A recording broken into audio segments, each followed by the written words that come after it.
Hello, today at Charlie's Foreign Car, we've got a 1999 BMW Z3 that's in need of a little bit of paint care. The first thing that we're going to do is we are going to wash the surface of this Z3. So Elvis is going to wash the surface.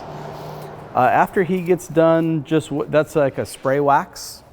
After he gets done just taking the dirt off, then we are going to use that spray wax as a lubricant, and we are going to clay pad that paint. And what the clay pad's going to do is it's going to get, what's it going to do, Elvis?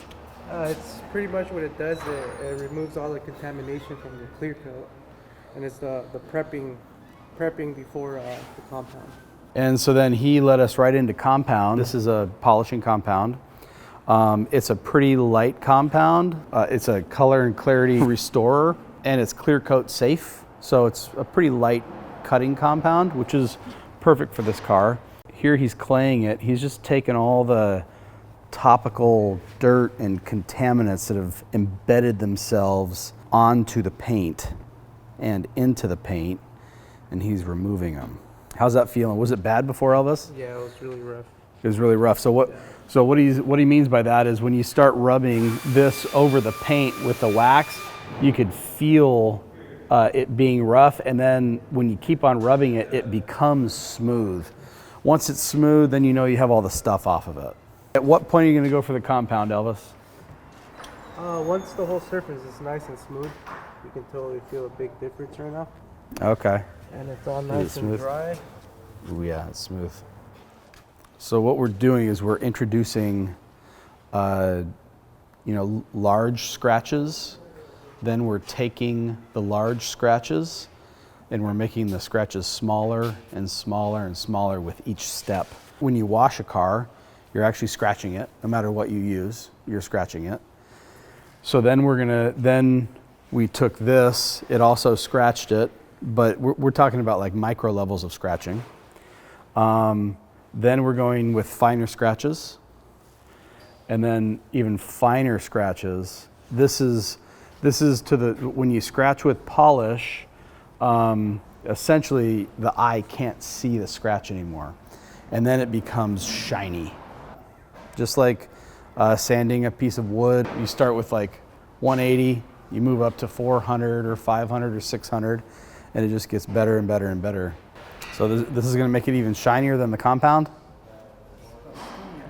Some people think that you could take a really dirty car and wax it, and it'll make the paint look really good. Depending on the level of oxidation and contaminants that the paint has absorbed from the atmosphere, waxing won't really do anything. Wax will just protect that layer of contaminant. So what you're doing with compound and polish is you're removing all that and then making the paint shine, and then the wax is there just to protect what you've just done. So right now we're just going to wax it, and the wax isn't going to make it shinier or more lustrous or anything. It's just going to protect what we just did to it. We use the spray wax. The darker the color, the hotter the paint, the more the wax evaporates.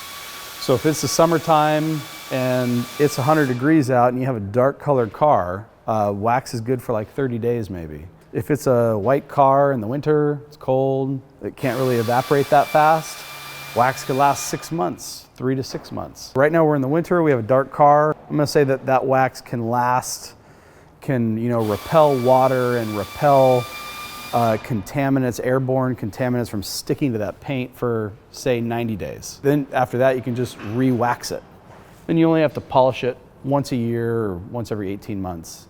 That all depends on where you keep it, inside, outside, covered, not covered, all that kind of stuff. So the more that you cover the paint, the more that you cover the car, either with a garage or a car cover, the less you have to compound and polish and wax.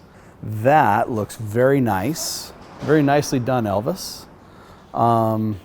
That's a very nice looking rear quarter panel on the Z3 now.